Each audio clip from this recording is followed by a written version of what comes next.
खान साहब, आपके हाथ में ये छोटा सा चांदी का संदूक कैसा? अब है बेटा, इस संदूक के अंदर तुम्हारी समस्या का समाधान छिपा हुआ है। इसे कुछ खास मौकों पर ही खोला जाता है। खान साहब, मैं कुछ समझा नहीं। इस संदूक में एक चांदी की अभिमंत्रित कैंची है। इस कैंची से अगर डायन की चोटी काट दी जाए तो वो हमारे वश में हो जाती है। पर खान साहब, वो डायन बहुत खतरनाक है। उसकी चोटी काटना इतना आसान नहीं होगा। तुम घबराओ मत बेटा, मैं तुम्हारे साथ चलूंगा। देखता हूँ वो डायन कितनी खतरनाक है। हमें अंधेरा होने के पहले तुम्हारे गांव पहुंचना होगा।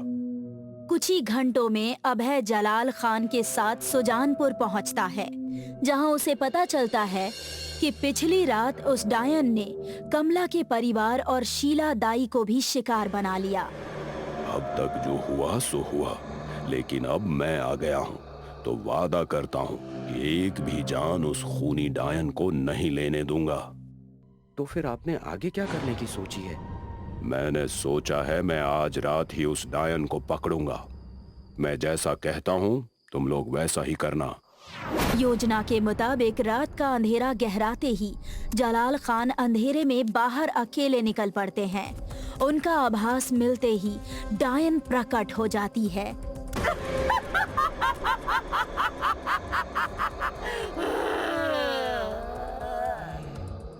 डायन जैसे ही जलाल खान को उठाने की कोशिश करती है, उसे एक करंट जैसा झटका लगता है और वो थोड़ी दूर हवा में उड़ जाती है।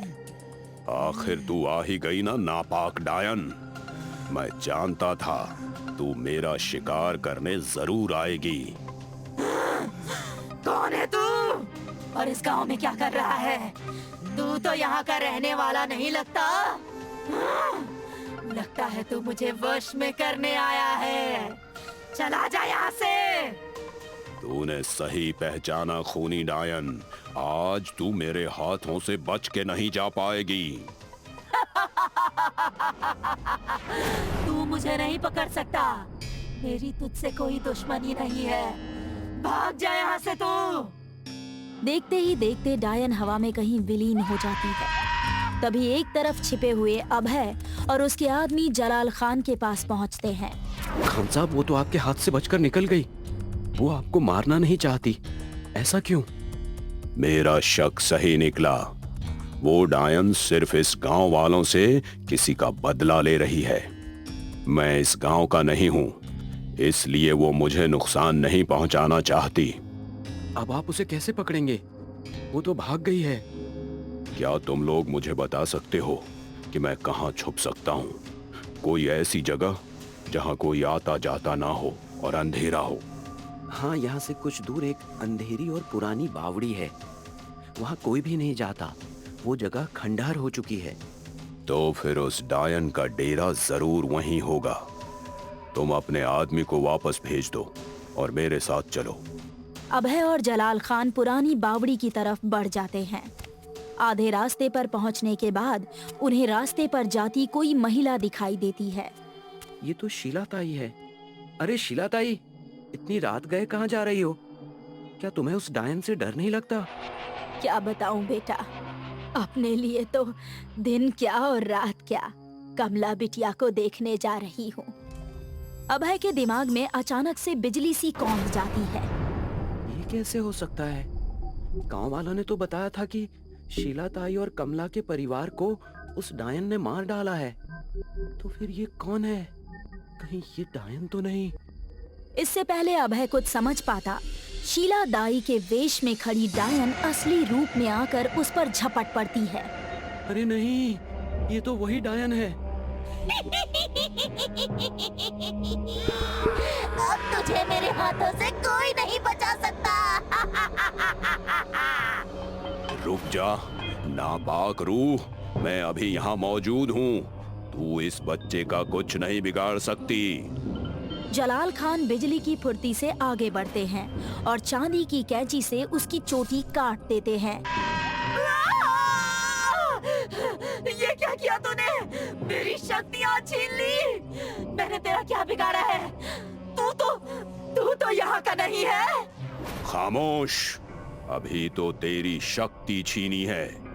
अब मैं तेरी इस चोटी को जलाकर राख कर दूंगा और तू भी जलकर राख हो जाएगी। डायन की दर्दनाक चीख सुनकर और उसे असहाय देखकर गांव वाले हाथों में मशाल लिए घरों से बाहर निकल आते हैं। मार डालो, जलाकर राख कर दो इस दुष्ट चुड़ैल को। हाँ, जान से मार दो इसे, इसने बहुत घर उजाड़े हैं, मार डालो। गांव वालों को चुड़ैल की तरफ बढ़ते देख ठहर जाओ, कोई कुछ नहीं करेगा इसे। अरे ये क्या कह रहे हैं खान साहब, आप इसे मारने से हमें क्यों रोक रहे हैं? आप भी तो इसे यहाँ मारने ही आए थे ना? मैं बिना वजह जाने किसी की जान नहीं लेता, भले ही वो शैतानी रूह क्यों ना हो। बता डायन, तू इन गांव वालों को क्यों मार रही थी?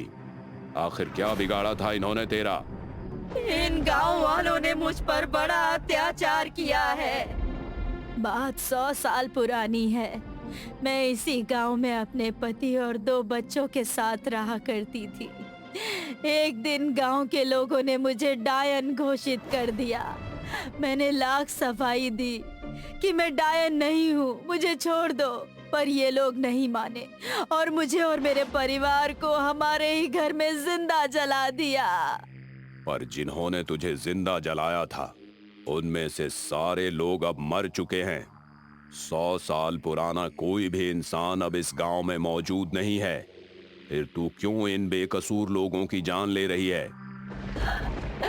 जिस तरह इस गांव के लोगों ने मेरे हंसते खेलते परिवार की खुशियां छीनकर हमें अकाल मौत मरने के लिए मजबूर कर दिया था, तभी मैंने कसम खाई थी कि मैं इस गांव का अस्तित्व ही मिटा डालूंगी। अब तक तूने अपनी नादानी के चलते जो किया सो किया, पर अब तेरा ये मौत का सिलसिला यहीं खत्म कर दे, नहीं तो तुझे इसी वक्त जलाकर भस्म कर दूंगा, समझी तू? मेरी चोटी वापस कर दे खान। मैं आज के बाद इन गांव वालों की जान नहीं लूंगी और मरने वाले सभी गांव वालों की अस्थियां भी लौटा दूंगी। बता, मरने वाले गांव वालों की अस्थियां कहाँ छुपाई है तूने? और वादा कर कि आज के बाद तू कभी किसी की जान नहीं लेगी। मैं वादा करती हूँ कि आज के बाद किसी की जान नहीं लूंगी और मरने वाले सभी लोगों की अस्थियां पुरानी बावड़ी के तहखाने में मिल जाएंगी। खान साहब, इस डायन की बात का भरोसा कभी मत करना, ये जरूर धोखा देगी और फिर से गांव वालों की जान लेगी। डरने की जरूरत नहीं है अभय। डायन कभी किसी से झूठा वादा नहीं करती और अपना ठिकाना कभी नहीं बताती। ये सच कह रही है। हम पहले पता लगाएंगे कि ये डायन सच कह रही है या नहीं। सभी लोग अंधेरी बावड़ी में चलो। अंधेरी बावड़ी में मशाल लेकर जब सभी गांव वाले नीचे पहुंचते हैं तो वहां का नजारा देखकर कांप उठते हैं। चारों तरफ नर कंकाल फैले हुए थे। उनके पहने हुए कपड़ों से गांव वालों ने अपने परिजनों की पहचान की। नए सरपंच अभय भैया की जय हो। उन्होंने न केवल खूनी डायन से गांव वालों को बचाया, बल्कि हमारे परिजनों के शव भी दिलवा दिए। अब हम उनका अंतिम संस्कार कर सकेंगे। सुजानपुर गांव अब डायन के आतंक से मुक्त हो चुका था। जलाल खान डायन की चोटी उसे लौटा देते हैं और डायन अपनी शक्ति मिलते ही हमेशा के लिए उस गांव को छोड़कर चली जाती है। खान साहब, आपका बहुत बहुत शुक्रिया जो आपने हमारे गांव को इतनी बड़ी मुसीबत से बचाया। आपका एहसान रहेगा हम लोगों पर। अभय बेटा, जो होता है ऊपर वाले की मर्जी से होता है। मैं अब निकलता हूँ। तुम इस गांव की तरक्की की नई शुरुआत करो।